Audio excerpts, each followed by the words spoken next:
Antes do Gênesis, a história oculta de Jesus Cristo revelada. Quem era Jesus, antes da criação? Antes do tempo existir. Antes da luz romper as trevas. Antes mesmo das primeiras palavras de Gênesis ecoarem na eternidade. Ele já estava lá. A Bíblia apresenta Jesus como alguém único. Alguém que não se encaixa nos limites do tempo, nem da existência. Mas existe uma pergunta que inquieta a alma. Quem ele era, antes de tudo começar?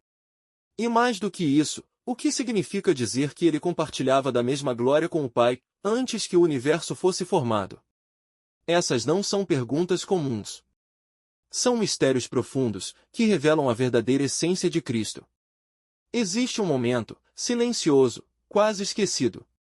Um instante antes da criação. E é nesse vazio que encontramos uma das declarações mais impactantes já registradas. No capítulo 17 do Evangelho de João, Jesus ora ao Pai, e diz: E agora, glorifica-me, ó Pai, contigo mesmo, com a glória que eu tive junto de ti, antes que o mundo existisse. Essa frase muda tudo. Ela revela que Jesus não começou em Belém. Não começou na história humana. Ele já possuía glória, antes do tempo existir. Uma glória eterna. Compartilhada. Perfeita. Isso significa que Jesus não é apenas uma figura histórica. Ele é eterno. Seu relacionamento com o Pai não teve início. Porque sempre existiu. E quando começamos a entender isso, algo dentro de nós muda. Nossa visão de Deus se expande. Nossa fé se aprofunda. Porque estamos diante de alguém que vai além da lógica humana.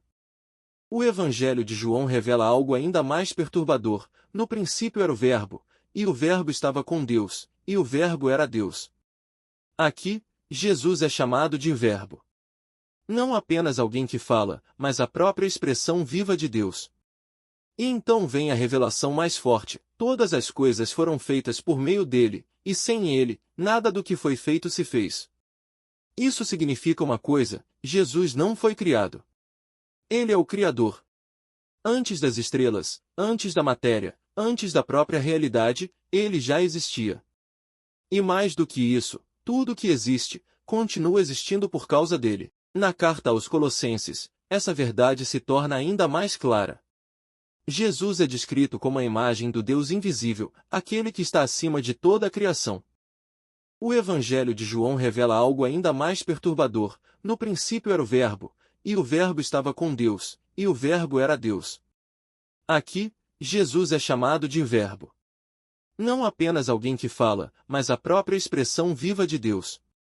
E então vem a revelação mais forte: todas as coisas foram feitas por meio dele, e sem ele, nada do que foi feito se fez. Isso significa uma coisa: Jesus não foi criado.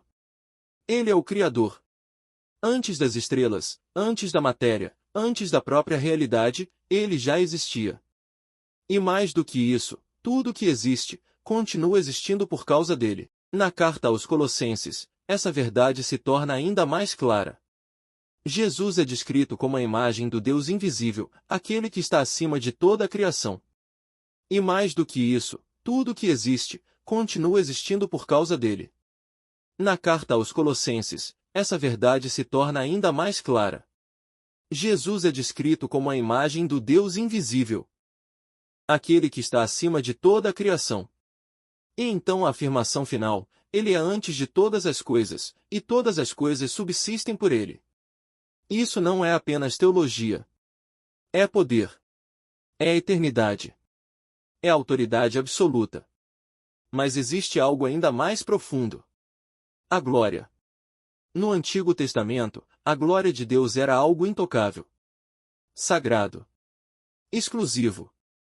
Em Isaías, Deus declara: Eu sou o Senhor, e a minha glória não darei a outro. E mesmo assim, Jesus afirma que compartilha dessa mesma glória, desde antes da criação. Isso revela algo impossível de ignorar. Jesus não é apenas enviado por Deus. Ele é Deus. Um com o Pai. Eterno. Indivisível. Incomparável. Moisés foi grande. Abraão foi chamado amigo de Deus. Davi foi um rei escolhido. Mas todos eles tinham algo em comum. Foram criados. Limitados pelo tempo. Jesus não. Ele existia antes de todos eles. E então vem uma das declarações mais impactantes de todas, antes que Abraão existisse. Eu sou. Não eu era. Mas. Eu sou. O mesmo nome eterno de Deus. Isso nos leva a um mistério ainda maior, a Trindade. Pai. Filho. Espírito Santo. Um só Deus, em perfeita unidade. Desde sempre. E aqui está o ponto mais importante, isso não é apenas conhecimento. Isso transforma tudo. Porque se Jesus é eterno, se ele sempre existiu, se ele sustenta o universo, então ele também sustenta você. A Bíblia diz que ele é o mesmo ontem, hoje e eternamente. Isso significa que ele não muda. Não falha. Não abandona. E existe uma promessa, que ecoa desde a eternidade. Jesus disse que deseja que estejamos com ele, para ver a sua glória.